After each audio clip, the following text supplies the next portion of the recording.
Alright, so next up is bow boosting and bow flying. This is probably the most important on Invaded. Hey there guys, MCPE here, and today we're going to be playing some Invaded Lands Kit PvP. Now, this video isn't particularly planned or anything like that. I just wanted to get a video out because it's been a while probably. This was going to come out one day earlier, but my parents decided to watch a movie and broke the internet, and we also have a 4-year-old kid at our house, so they're still here. At my ruin things, hopefully it won't. But this video is just gonna be some random PvP. I'm gonna be doing some PvP tips. I don't even know if this is gonna make it to like 10 minutes like most of my videos do. I think this is gonna be a pretty short video. There is a wool shuffle event though, so I guess I'll go ahead and join that up. But no, go away. Yeah, let me go ahead and join that wool shuffle event, and then I will go back to the video. So we're going to get into the PvP tips now. I'm gonna try to see if I can get some footage of me actually using these, but if not, I'm just here at PWFPS 266. And if I do find someone, then I'll just take this audio and put it over that gameplay. But I've got a few different PvP tips. It's not really the type of stuff that I taught in my how to PvP video. It's not like, you know, how to strafe, how to straight line, but it's more like having the low ground and how to run and stuff like that. And I am gonna be teaching you both of those, as well as a few other things. Just some of them are pretty small, but they can be very, very effective and very, very helpful. So the first thing I'm going to do, this isn't really necessarily a PvP tip, but this is invaded only, by the way. Some of the other ones aren't, but this one is, if you are out in PvP in like decent gear, add up the combined prices of your set, your diamond sword, and your bow. And then that should never be less than half of the worth of all the stuff that's currently on you. And for reference, by the way, let's say a set of Prot 1 is worth around $500. A Sharp 1 sword is worth practically nothing, and a Punch 1 bow is maybe worth like 50. So combine all that together and you'll get like, I don't know, maybe a total of 600 tops.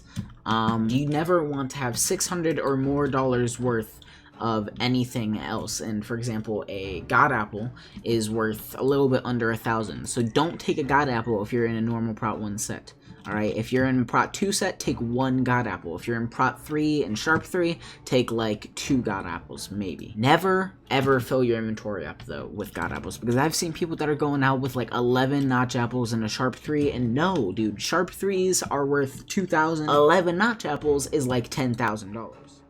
Alright, so next we have low ground. Now, basically, if you did not know, the way that Minecraft calculates reach, I believe, if I'm remembering this correctly, is from the center of your hitbox to the edge of your opponent's head, or something like that, or the edge of their hitbox. It's something along those lines. And if you actually measure it out, you do get more reach when you are below the person you're fighting. And I will actually go ahead and demonstrate this on a different server, by the way, so that it's, you know, more obvious. But if you've ever PvP'd on ladders, for example, you would know exactly what I'm talking about.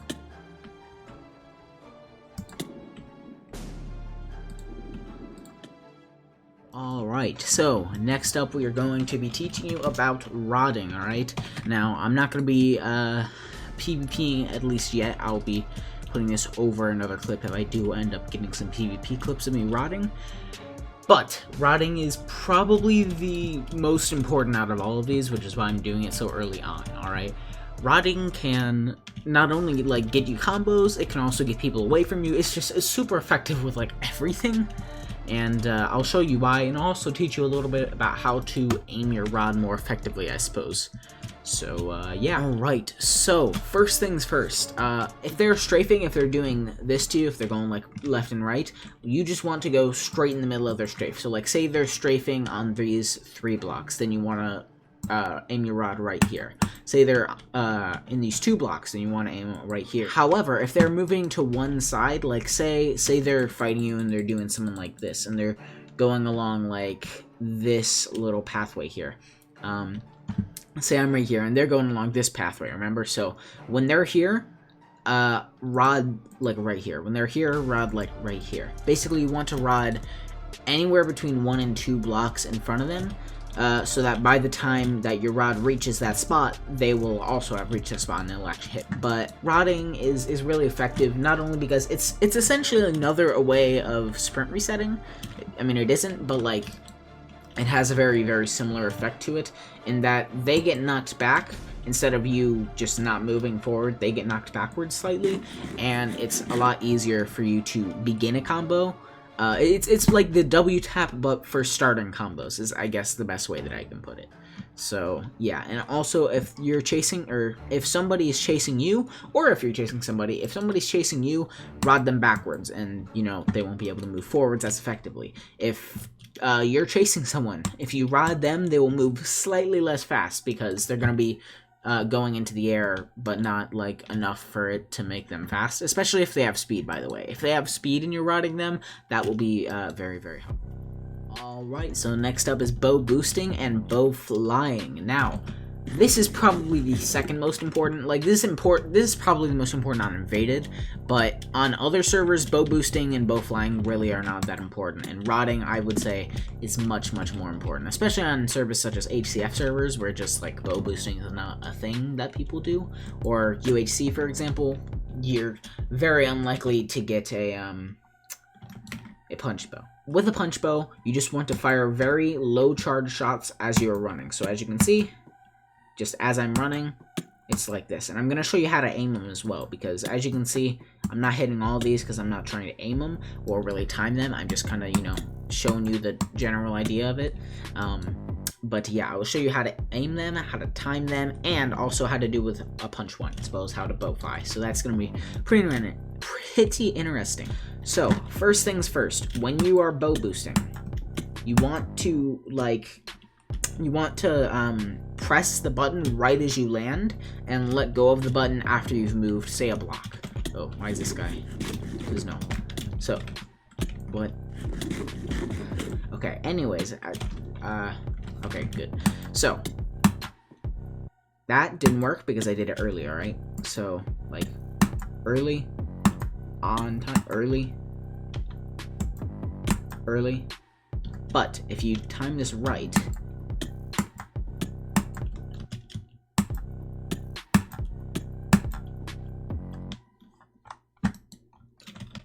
alright, so basically what you want to do when bow boosting is, instead of just doing it like kind of haphazardly, you're probably going to be missing a lot of shots if you do it that way. But if you time this properly, you can do really well. So first things first, you want to draw back your bow right as you land. Like maybe when you're half a block above where you're going to land. And then you want to let go of it maybe 1 block forward from where you landed.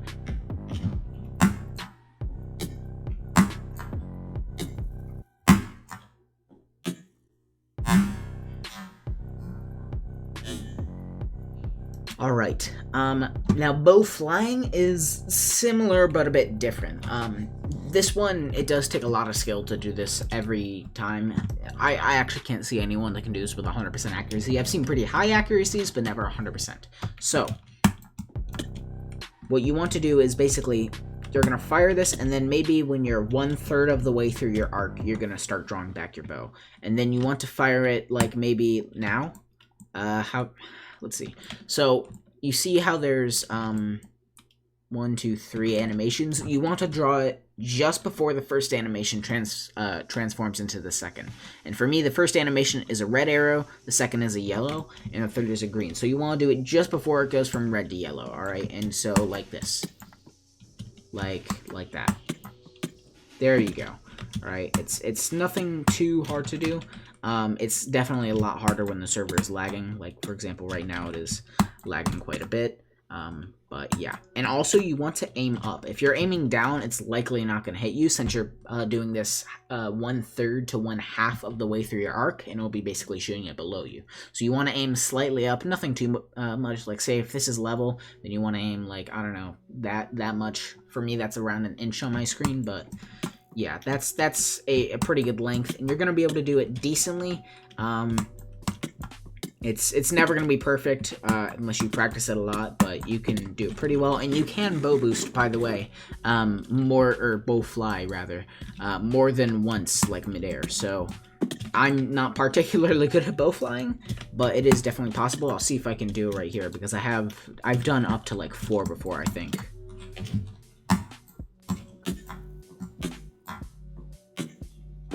There we go. That was a 3-shot bow fly, and I've done it up to 4 before. It's a lot easier, by the way, to bow fly with punch 1s as opposed to punch 2s, because you don't move as quickly. So, just a quick thing about healing. All right, when you are fighting someone, you want to jump while you're healing, and the reason why you do this, and it doesn't literally take any technique. It's just a very, very, very quick tip.